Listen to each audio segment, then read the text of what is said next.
What's going on, guys? My name is Fernandoherrera, and today we're going to be talking about the most common way that you can do money with cryptocurrency. Now, I personally think it's actually very similar to the way you can do money in the stock market.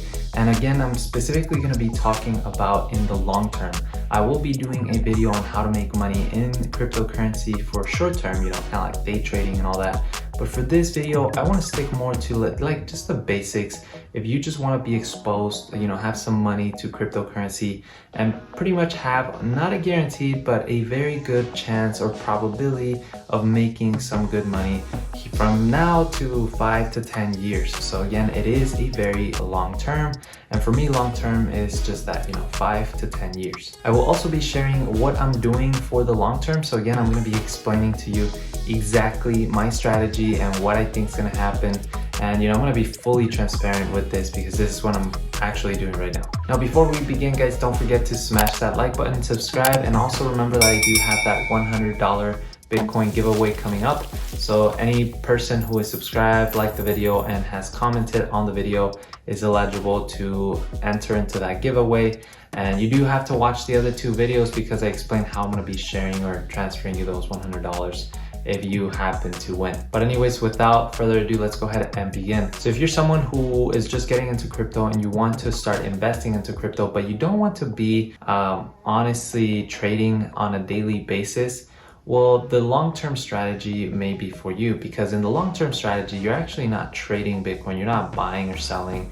You really don't even care what's the price of cryptocurrencies for the daily, weekly, even monthly price changes. Normally, the long-term strategy means that you're going to be buying and you're going to be pricing these tokens or coins on a what do you think the price will be in 2 to 5 to 10 years. And so when you think about it like this, it's very easy for you not to get emotional, to buy the dip and to hold until pretty much the time comes that it's time to reap the rewards and then I guess harvest your profits. Now, I do want to make a disclaimer that I'm not a financial advisor, and obviously cryptocurrency is very volatile, and everything that we hope to expect, just like in the stock market, may not happen, and the opposite may happen. So you could end up losing money.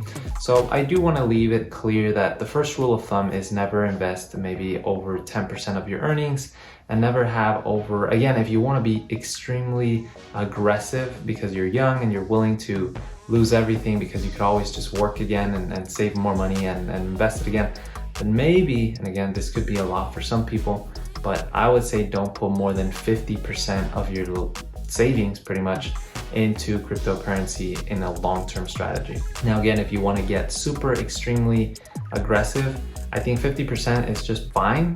But I personally have only around a 20 to 25% of my entire savings into cryptocurrency. That is not including stable coins. So just keep that in mind. You don't want to go all in here. Even though you could, and everybody has a different risk tolerance, you want to make sure that you're going to be comfortable, that if something does happen, you're not, you have all your savings in one basket. But the long-term strategy here, in my case, is simple. I just buy 3 different tokens on a weekly basis. And the reason I buy it into a weekly basis, you could buy it technically every month, every 2 months, every day if you wanted. But the reason why I buy it every weekly basis is because I get paid weekly for my job. And so automatically from my direct deposit, some money is deposited into my crypto account. And then I have a recurring purchase weekly for either Bitcoin, which is, I think, the gold standard. It's the first cryptocurrency, and it highly correlates other cryptos. So if Bitcoin is doing good, everything else is doing good. If Bitcoin is doing poorly, then everything's going to be doing poorly. And even though there's some debate of other cryptos overtaking Bitcoin's throne, I think for the long term, Bitcoin still has to be that stable coin, in a way. They're not really a stable coin, but it's like the base, it's like the gold. So that's why I'm continuing to invest in Bitcoin on a weekly basis or every other week. And then I'm also investing in Ethereum. Ethereum is the second most popular cryptocurrency. And Ethereum, the way I see it is Bitcoin was created just because it was the first cryptocurrency, but Ethereum had a purpose. Ethereum, if you're not familiar with Ethereum, you could use it to purchase, to transact, to build other tokens within that network. And so Ethereum, in my eyes, was kind of like the first cryptocurrency with a true purpose that is actually much more useful than Bitcoin. And I do personally believe that one day, maybe just one day, Ethereum could overtake Bitcoin in market cap. But I don't see that day coming anytime soon. But just because I see that potential, I want to be exposed to Ethereum. And that's why I'm buying Ethereum as well. And then typically my third choice is really kind of like just a random choice that I like, you know, cryptocurrency that I like and I see potential for the future. In this case, I know a lot of people can pick Solana, Cardano. These are great tokens that I feel in the future are going to be great competitors to Ethereum, for example. But in my case, I actually ended up, and again, probably this won't be a surprise to a lot of my viewers, I ended up going with Crow, which is the crypto.com token, only because that's where I've made a lot of my money. And then I've been, you know, I'm kind of like already within their network or kind of like within their whole infrastructure. I don't know how to explain it, but I'm already within their circle, right? So I have their debit card. I'm already earning on stable coins. So I think Crow honestly has potential. I like the application crypto.com. You know, they have some sponsorships on some stadiums. So I think it's a good company that I feel that it could easily reach the $1 mark, which again, at the time of recording this video was only 49 cents. And by the time I started buying most of my crow.com, they were 12 cents. So, you know, I've already times 4 my money, which is pretty good. And around spring, they did see a run that went all the way up to like 96 cents. For a moment there, I thought we were gonna reach the $1, but we didn't. But, you know, in the long term, I think that crypto.com could easily reach that $1 mark. And that's why I continue to buy Crow as well. So the way I like to see it is Bitcoin, Ethereum, and then Crow. Now, why do you want to buy and then just hold and then buy the dip? Like, why does it make sense to do that? Well, again, the most important thing about your long-term strategy, at least with crypto, and I feel that this is fairly similar with the stock market, is that you don't want to be emotional, right? If you buy just right now Bitcoin and the price of Bitcoin, let's say, is $45,000, and suddenly there's a huge dip because, you know, some news came out and people just didn't like it, and Bitcoin falls to like 30,000. Well, now again, the short-term mentality is like, oh man, I just lost on this trade because I bought high, I could have bought lower, you know? And long-term, I guess you could think of it that way as well, but long-term, you don't really care if it's going down or up. You would actually take that moment to say, hey, you know what, well, I have an expected purchase for next week for Bitcoin again, but you know what, I'm gonna buy maybe this dip and I'm gonna skip the next purchase because the price of Bitcoin is just so good, right? And so you really look at it through a different lens, because in here you're not thinking, I want Bitcoin to reach 50,000, I want Bitcoin to get to 60,000. You're looking more at the very, very long term. I want Bitcoin to reach 100,000. 150,000. You're making, you know, you obviously have to put some work and homework as to how much you expect this coin to go up. And then there has to be a time where you start knocking out some profits. You know, you don't want to be like Dogecoin, for example. And again, I know that there's a lot of people that still hold Dogecoin. I personally still hold all of my Dogecoin, but I feel that it's important to take off profits when you can. Not a lot of them, but at least a 5%, 10% of the profits once you've reached certain thresholds that you're comfortable in saying, hey, we got some profits, let's lock in some gains.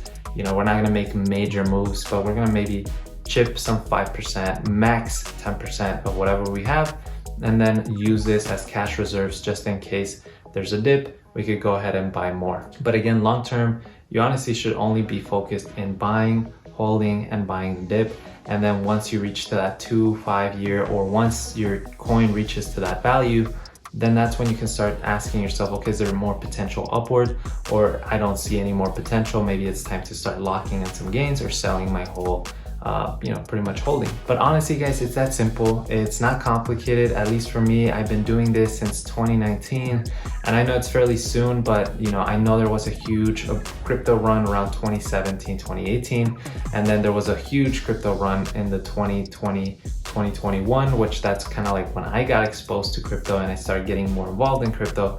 And so right now it's kind of like just not stable because it's still kind of volatile, and I still think a lot of people are saying it's still kind of high. So, but there's a lot of speculation, and that's unfortunately something that's gonna be there unless you prepare yourself and you start identifying yourself with some terms and knowing, I guess just doing research. But long story short, if you're interested in doing money, or at least in having a higher probability of doing money on cryptocurrency on the long term, then this is what I would do. This is what I'm doing. Buying Bitcoin, Ethereum, and a token that you like. In my case is crow.com. I am buying Helium. For those of you who don't know what Helium is, it's a coin that does mining devices. And I think they're quite, interesting. I think that the fact that they have physical, tangible inventory and devices, it's at least attractive to a lot of people. And so I have some friends who actually have bought the Helium mining devices. And so I've seen it firsthand how their whole project works. So it's kind of cool. And that's why maybe I'm buying some of Helium, but it's still kind of like one of those projects where anything could change. And if something happens that I don't like, I'll just sell all my holdings or all my position in Helium and then allocate it somewhere else. But long term, really, Bitcoin, Ethereum, and Crow. Pick your guess, pick your tokens, and just follow through, So that's simple, guys. Next week, like I said, next Wednesday, I will be doing a video on how to do short-term profits in the cryptocurrency market, and I will be explaining about maybe doing some day trading, maybe doing some short-term tradings as well, and which tokens I normally use to make these profits. So you want to definitely watch that video as well. Thank you so much for watching. Again, don't forget to smash that like button, subscribe, comment anything, comment any question you got, so that way you can enter that $100 chance of giveaway for Bitcoin. And again, thank you so much for watching. I'll see you guys next time. Peace.